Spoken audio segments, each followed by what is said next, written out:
Look at this memorial. In loving memory of the many early morning hikes of Glenn Andrew Israelson. Died in October 5th, 2019. And I'm assuming these must be some,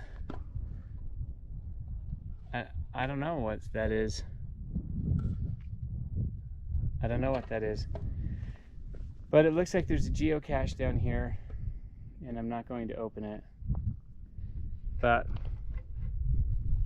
anyway, I am headed that way now, and it usually takes me about 40 minutes. But I'm just taking my time, so it'll probably take me an hour. But I love you, and I wish you could come up on these hikes with me.